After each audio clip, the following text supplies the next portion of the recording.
श्रीमद कुंज विहारणे नमः। श्री स्वामी हरिदास विजयतेतराम, श्री युगल सरकार, सदगुरुदेव और आप सभी रसिक भक्तों के श्री चरणारविंद में दास का साष्टांग दंडवत प्रणाम। आज श्रीमद् भागवत महापुराण के अंतर्गत छठे अध्याय का, क्षमा कीजिएगा, छठे स्कंद का तीसरा अध्याय, यम और यमदूतों का संवाद। राजा परीक्षित ने पूछा, भगवान, देवादिदेव धर्मराज के वश में सारे जीव हैं और भगवान के पार्षदों ने उन्हीं की आज्ञा भंग कर दी तथा उनके दूतों को अपमानित कर दिया। जब उनके दूतों ने यमपुरी में जाकर उनसे अजामिल का वृत्तांत कह सुनाया, तब सब कुछ सुनकर उन्होंने अपने दूतों से क्या कहा? ऋषिवर, मैंने पहले यह बात कभी नहीं सुनी कि किसी ने किसी भी कारण से धर्मराज के शासन का उल्लंघन किया हो।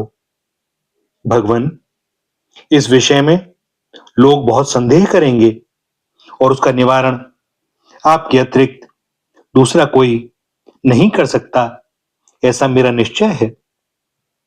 श्री सुखदेव जी ने कहा, परीक्षित, जब भगवान के पार्षदों ने यमदूतों का प्रयत्न विफल कर दिया, तब उन लोगों ने संयमनीपुरी के स्वामी एवं अपने शासक यमराज के पास जाकर निवेदन किया।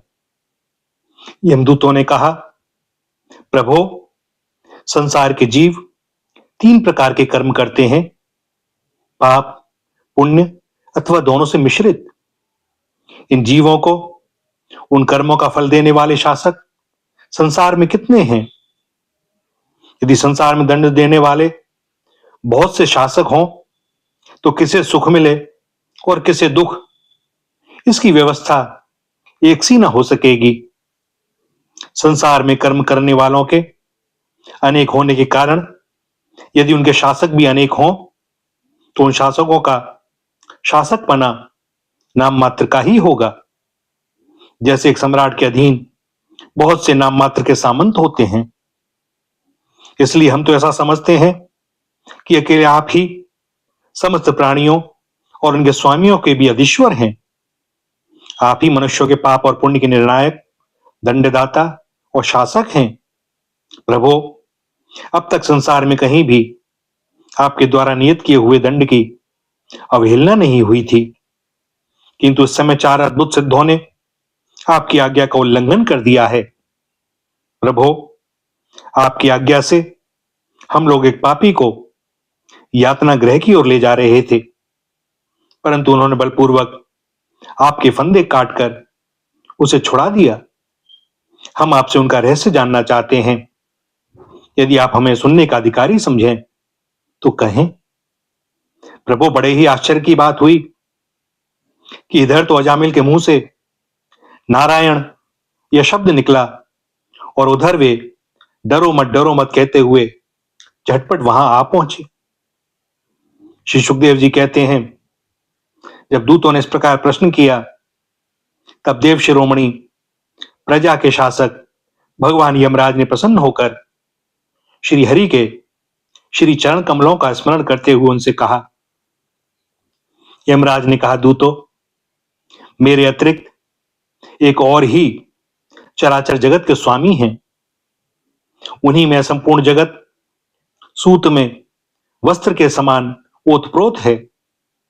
उन्हीं के अंश ब्रह्मा, विष्णु और शंकर इस जगत की उत्पत्ति, स्थिति तथा प्रलय करते हैं।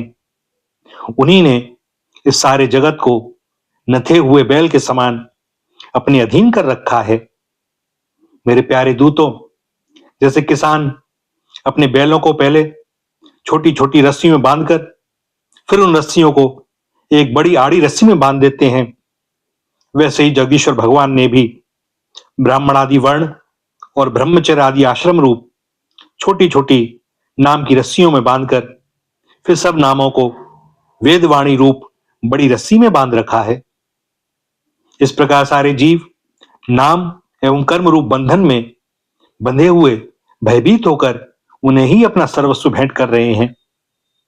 दूतों, मैं इंद्र, निरति, वरुण, चंद्रमा, अग्नि, शंकर, वायु, सूर्य, ब्रह्मा, 12 आदित्य, विश्व देवता, 8 वसु, साध्य, 49 मरुत, सिद्ध, 11 रुद्र, रजोगुण एवं तमोगुण से रहित भृगु आदि प्रजापति और बड़े बड़े देवता सबके सब सत्व प्रदान होने पर भी उनकी माया के अधीन हैं तथा भगवान कब क्या किस रूप में करना चाहते हैं इस बात को नहीं जानते, तब दूसरों की तो बात ही क्या है।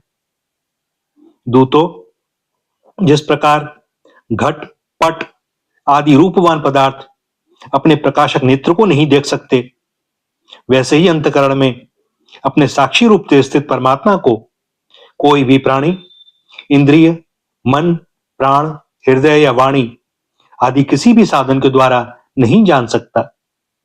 वे प्रभु सबके स्वामी और स्वयं परम स्वतंत्र हैं। उन्हीं मायापति पुरुषोत्तम के दूत उन्हीं के समान परम मनोहर रूप, गुण और स्वभाव से संपन्न होकर इस लोक में प्राय विचरण किया करते हैं। विष्णु भगवान के सुर पूजित एवं परम अलौकिक पार्षदों का दर्शन बड़ा दुर्लभ है।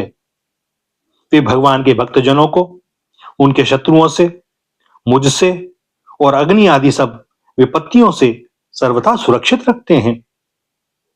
स्वयं भगवान ने ही धर्म की मर्यादा का निर्माण किया है। उसे न तो ऋषि जानते हैं और न देवता या सिद्धगण ही। ऐसी अवस्था में मनुष्य विद्याधर, चारण और असुर आदि तो जान ही कैसे सकते हैं। भगवान के द्वारा निर्मित भागवत धर्म परम शुद्ध और अत्यंत गोपनीय है। उसे जानना बहुत ही कठिन है। जो उसे जान लेता है वह भगवत स्वरूप को प्राप्त हो जाता है। दूतों, भागवत धर्म का रहस्य हम 12 व्यक्ति ही जानते हैं। ब्रह्मा जी, देवर्षि नारद, भगवान शंकर, सनत कुमार, कपिल देव, स्वयंभू मनु, प्रहलाद, जनक, भीष्म पितामह, बलि, सुखदेव जी और मैं। इस जगत में जीवों के लिए बस यही सबसे बड़ा कर्तव्य परम धर्म है कि वे नाम कीर्तन आदि उपायों से भगवान के श्री चरणों में भक्ति भाव प्राप्त कर लें। प्रिय दूतों, भगवान के नामोच्चारण की महिमा तो देखो। अजामिल जैसा पापी भी एक बार नामोच्चारण करने मात्र से मृत्यु पास से छुटकारा पा गया। भगवान के गुण, लीला और नामों का भलीभांति कीर्तन मनुष्यों के पापों का सर्वथा विनाश कर दे, यह कोई उसका बहुत बड़ा फल नहीं है। क्योंकि अत्यंत पापी अजामिल ने मरने के समय चंचल चित्त से अपने पुत्र का नाम नारायण उच्चारण किया। इस नामाभास मात्र से ही उसके सारे पाप तो क्षीण हो ही गए, मुक्ति की प्राप्ति भी हो गई। बड़े बड़े विद्वानों की बुद्धि कभी भगवान की माया से मोहित हो जाती है। वे कर्मों के मीठे मीठे फलों का वर्णन करने वाली अर्थवाद रूपणी वेदवाणी में ही मोहित हो जाते हैं और यज्ञ, याग आदि बड़े बड़े कर्मों में ही संलग्न रहते हैं तथा इस सुगमाति सुगम भगवान नाम की महिमा को नहीं जानते। यह कितने खेद की बात है। प्रिय दूतों, बुद्धिमान पुरुष ऐसा विचार कर भगवान अनंत में ही संपूर्ण अंतःकरण से अपने भक्ति भाव स्थापित करते हैं। वे मेरे दंड के पात्र नहीं हैं। पहली बात तो यह है कि वे पाप करते ही नहीं, परंतु यदि कदाचित संयोगवश कोई पाप बन भी जाए तो उसे भगवान का गुणगान तत्काल नष्ट कर देता है। जो समदर्शी साधु भगवान को ही अपना साध्य और साधन दोनों समझकर उन पर निर्भर हैं, बड़े बड़े देवता और सिद्ध उनके पवित्र चरित्रों का प्रेम से गान करते रहते हैं। मेरे दूतों, भगवान की गदा उनकी सदा रक्षा करती रहती है। उनके पास तुम लोग कभी भूल कर भी मत फटकना। उन्हें दंड देने की सामर्थ्य ना हम में है और ना साक्षात काल में ही। बड़े बड़े परमहंस दिव्य रस के लोभ से संपूर्ण जगत और शरीर आदि से भी अपनी अहंता ममता हटाकर अकिंचन होकर निरंतर भगवान मुकुंद के पादारविंद का मकरंद रस पान करते रहते हैं। जो दुष्ट उस दिव्य रस से विमुख हैं और नरक के दरवाजे घर गृहस्थी की तृष्णा का बोझा बांधकर उसे ढो रहे हैं, उन्हीं को मेरे पास बार बार लाया करो। जिनकी जीभ भगवान के गुणों और नामों का उच्चारण नहीं करती, जिनका चित्त उनके श्री चरणारविंदों का चिंतन नहीं करता और जिनका सिर एक बार भी भगवान श्री कृष्ण के चरणों में नहीं झुकता, उन भगवत सेवा विमुख पापियों को ही मेरे पास लाया करो। आज मेरे दूतों ने भगवान के पार्षदों का अपराध करके स्वयं भगवान का ही तिरस्कार किया है। यह मेरा ही अपराध है। पुराण पुरुष भगवान नारायण हम लोगों का यह अपराध क्षमा करें। हम अज्ञानी होने पर भी हैं उनके निर्जन और उनकी आज्ञा पाने के लिए अंजलि बांधकर सदा उत्सुक रहते हैं। अतः परम महिमान्वित भगवान के लिए यही योग्य है कि वे क्षमा कर दें। मैं उन सर्वांतर्यामी एक रस अनंत प्रभु को नमस्कार करता हूं। श्री सुखदेव जी कहते हैं, परीक्षित, इसलिए तुम ऐसा समझ लो कि बड़े से बड़े पापों का सर्वोत्तम, अंतिम और पाप वासनाओं को भी निर्मूल कर डालने वाला प्रायश्चित यही है कि केवल भगवान के गुणों, लीलाओं और नामों का कीर्तन किया जाए। इसी से संसार का कल्याण हो सकता है। जो लोग बार बार भगवान के उदार और कृपापूर्ण चरित्रों का श्रवण कीर्तन करते हैं, उनके हृदय में प्रेममयी भक्ति का उदय हो जाता है। उस भक्त से जैसी आत्मशुद्धि होती है, वैसी कृतचंद्रायण आदि व्रतों से नहीं होती। जो मनुष्य भगवान श्री कृष्णचंद्र के चरणारविंद मकरंद रस का लोभी भ्रमर है, वह स्वभाव से ही माया के आपात्रम्य, दुखद और पहले से ही छोड़े हुए विषयों में फिर नहीं रमता। किंतु जो लोग उस दिव्य रस से विमुख हैं, कामनाओं ने जिनकी विवेक बुद्धि पर पानी फेर दिया है, वे अपने पापों का मार्जन करने के लिए पुनः प्रायश्चित रूप कर्म ही करते हैं। इससे होता यह है कि उनके कर्मों की वासना मिटती नहीं और वे फिर वैसे ही दोष कर बैठते हैं। परीक्षित, जब यमदूतों ने अपने स्वामी धर्मराज के मुख से इस प्रकार भगवान की महिमा सुनी और उसका स्मरण किया, तब उनके आश्चर्य की सीमा न रही। तभी से वे धर्मराज की बात पर विश्वास करके अपने नाश की आशंका से भगवान के आश्रित भक्तों के पास नहीं जाते, और तो क्या, वे उनकी ओर आंख उठाकर देखने में भी डरते हैं। प्रिय परीक्षित, यह इतिहास परम गोपनीय, अत्यंत रहस्यमय है। मलय पर्वत पर विराजमान भगवान अगस्त जी ने श्री हरि की पूजा करते समय मुझे यह सुनाया था। भैया, यह छठे स्कंद का तीसरा अध्याय समाप्त होता है और चौथे अध्याय का शुभारंभ दक्ष के द्वारा भगवान की स्तुति और भगवान का प्रादुर्भाव। राजा परीक्षित ने पूछा, भगवान, आपने संक्षेप से इस बात का वर्णन किया कि स्वयंभव मनवंतर में देवता, असुर, मनुष्य, सर्प और पशु पक्षी आदि की सृष्टि कैसे हुई। अब मैं उसी का विस्तार जानना चाहता हूं। प्रकृति आदि कारणों के भी परम कारण भगवान अपनी जिस शक्ति से जिस प्रकार उसके बाद की सृष्टि करते हैं, उसे जानने की भी मेरी इच्छा है। सूत जी कहते हैं, शौनकादि ऋषियों, परम योगी व्यासनंदन श्री सुखदेव जी ने राजर्षि परीक्षित का यह सुंदर प्रश्न सुनकर उनका अभिनंदन किया और इस प्रकार कहा।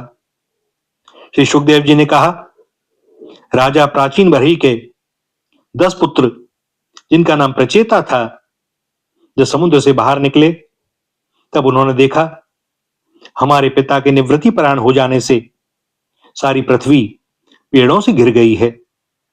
उन्हें वृक्षों पर बड़ा क्रोध आया। उनकी तपोबल ने तो मानो क्रोध की आग में आहुति ही डाल दी।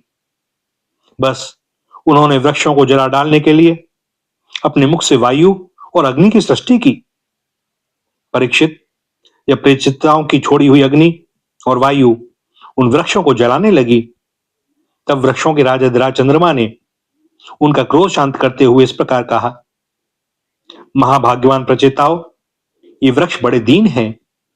आप लोग इनसे द्रोह मत कीजिए, क्योंकि आप तो प्रजा की अभिवृद्धि करना चाहते हैं और सभी जानते हैं कि आप प्रजापति हैं। महात्मा प्रचेताओं, प्रजापतियों के अधिपति अविनाशी भगवान श्री हरि ने संपूर्ण वनस्पतियों और औषधियों को प्रजा के हितार्थ उनके खान पान के लिए बनाया है।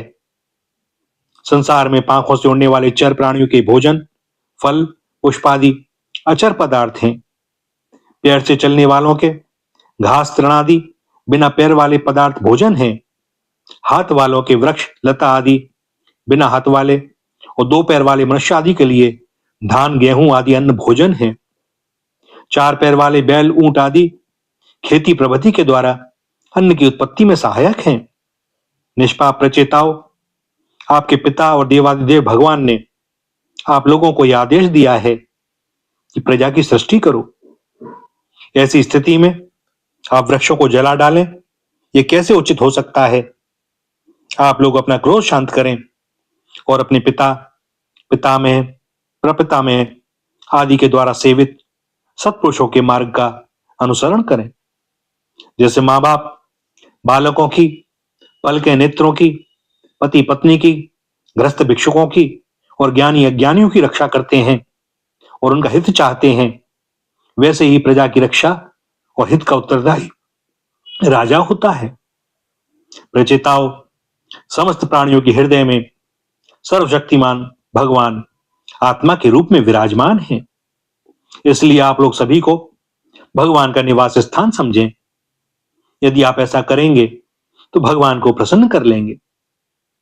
जो पुरुष हृदय के उबलते हुए भयंकर क्रोध को आत्मविचार के द्वारा शरीर में ही शांत कर लेता है, बाहर नहीं निकलने देता, वह कालक्रम से तीनों गुणों पर विजय प्राप्त कर लेता है। प्रचेताओं, इन दीनहीन वृक्षों को और न जलाइए। जो कुछ बच रहे हैं उनकी रक्षा कीजिए, इससे आपका भी कल्याण होगा। इस श्रेष्ठ कन्या का पालन इन वृक्षों ने ही किया है, इसे आप लोग पत्नी के रूप में स्वीकार कीजिए। परीक्षित, वनस्पतियों के राजा चंद्रमा ने प्रचेताओं को इस प्रकार समझा बुझाकर उन्हें प्रमलोचा अप्सरा की सुंदरी कन्या दे दी और वे वहां से चले गए। प्रचेताओं ने धर्मानुसार उसका पाणी ग्रहण किया। उन्हीं प्रचेताओं के द्वारा उस कन्या के गर्भ से प्राचेतस दक्ष की उत्पत्ति हुई। फिर दक्ष की प्रजा सृष्टि से तीनों लोग भर गए। इनका अपनी पुत्रियों पर बड़ा प्रेम था। इन्होंने जिस प्रकार अपने संकल्प और वीर्य से विविध प्राणियों की सृष्टि की, वह मैं सुनाता हूं, तुम सावधान होकर सुनो। परीक्षित, पहले प्रजापति दक्ष ने जल थल और आकाश में रहने वाले देवता, असुर एवं मनुष्य आदि प्रजा की सृष्टि अपने संकल्प से ही की। जब उन्होंने देखा कि वह सृष्टि बढ़ नहीं रही है, तब उन्होंने विंध्याचल के निकटवर्ती पर्वतों पर जाकर बड़ी घोर तपस्या की। वहां एक अत्यंत श्रेष्ठ तीर्थ है, उसका नाम है अघमर्षण। वह सारे पापों को धो बहाता है। प्रजापति दक्ष उस तीर्थ में त्रिकाल स्नान करते और तपस्या के द्वारा भगवान की आराधना करते। प्रजापति दक्ष ने इंद्रियातीत भगवान की हंस गुहे नामक स्रोत से स्तुति की। उसी से भगवान उन पर प्रसन्न हुए थे। मैं तुम्हें वह स्तुति सुनाता हूं। दक्ष प्रजापति ने इस प्रकार स्तुति की। भगवान, आपकी अनुभूति, आपकी चित्त शक्ति अमोघ है। आप जीव और प्रकृति से परे उनके नियंता और उन्हें सत्ता स्फूर्ति देने वाले हैं। जिन जीवों ने त्रिगुणमयी सृष्टि को ही वास्तविक सत्य समझ रखा है, वे आपके स्वरूप का साक्षात्कार नहीं कर सके हैं, क्योंकि आप तक किसी भी प्रमाण की पहुंच नहीं है। आपकी कोई अवधि, कोई सीमा नहीं है। आप स्वयं प्रकाश और परात्पर हैं। मैं आपको नमस्कार करता हूं। यूं तो जीव और ईश्वर एक दूसरे के सखा हैं तथा इसी शरीर में इकट्ठे ही निवास करते हैं, परंतु जीव सर्वशक्तिमान आपके सख्य भाव को नहीं जानता। ठीक वैसे ही जैसे रूप रस गंध आदि विषय अपने प्रकाशित करने वाली नेत्र घ्राण आदि इंद्रिय वृत्तियों को नहीं जानते, क्योंकि आप जीव और जगत के दृष्टा हैं, दृश्य नहीं। महेश्वर, मैं आपके श्री चरणों में नमस्कार करता हूं। देह, प्राण, इंद्रिय, अंतकरण की वृत्तियां, पंच महाभूत और उनकी तन्मात्राएं, ये सब जड़ होने के कारण अपने को और अपने से अतिरिक्त को भी नहीं जानते। परंतु जीव इन सबको और इनके कारण सत्व, रज और तम, इन तीन गुणों को भी जानता है, परंतु वह भी दृश्य अथवा ज्ञेय रूप से आपको नहीं जान सकता, क्योंकि आप ही सबके ज्ञाता और अनंत हैं। इसलिए प्रभो, मैं तो केवल आपकी स्तुति करता हूं।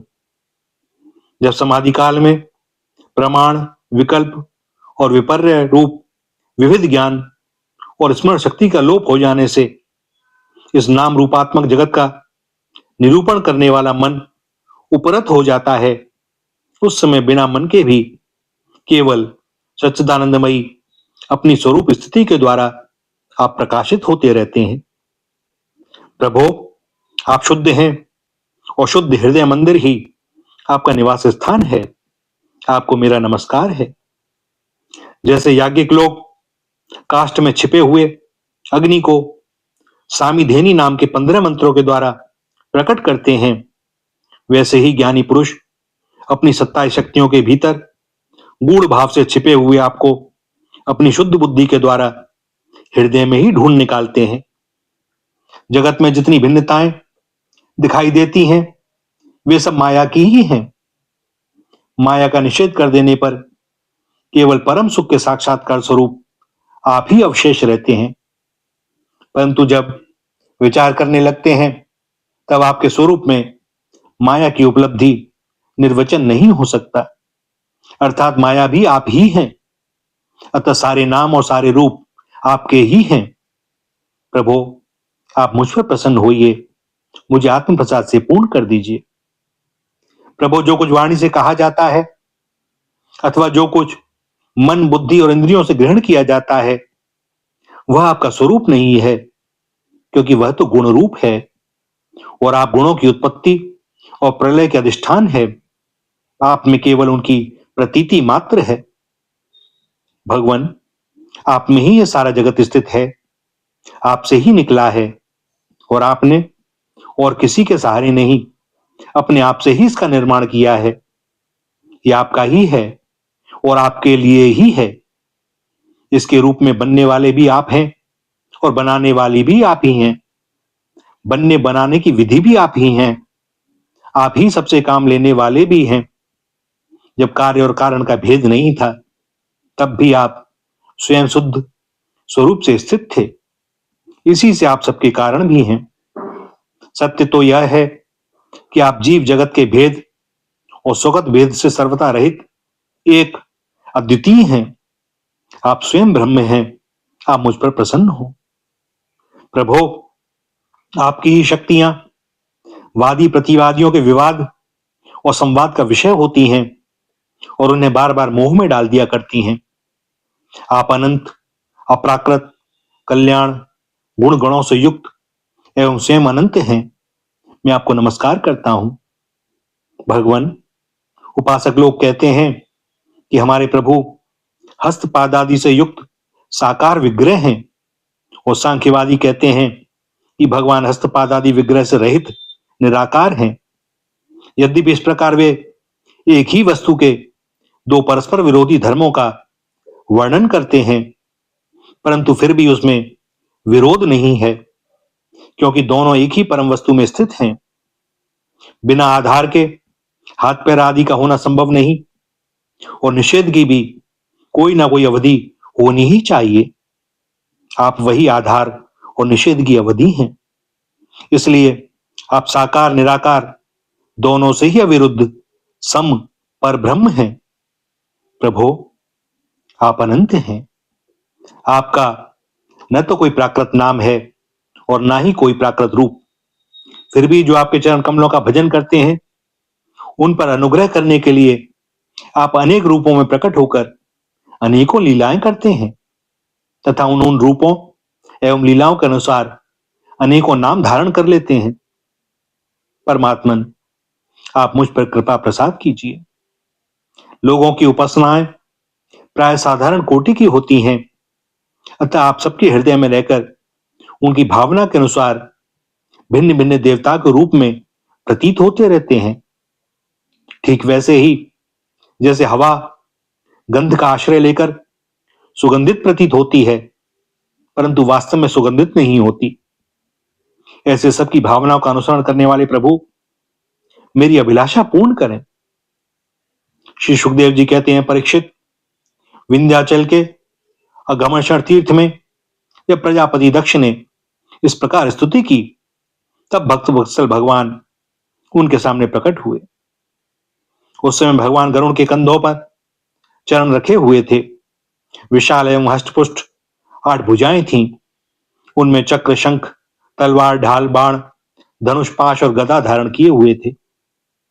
वर्षाकालीन मेघ के समान श्यामल शरीर पर पीतांबर फहरा रहा था। मुखमंडल प्रफुल्लित था। नेत्रों से प्रसाद की वर्षा हो रही थी।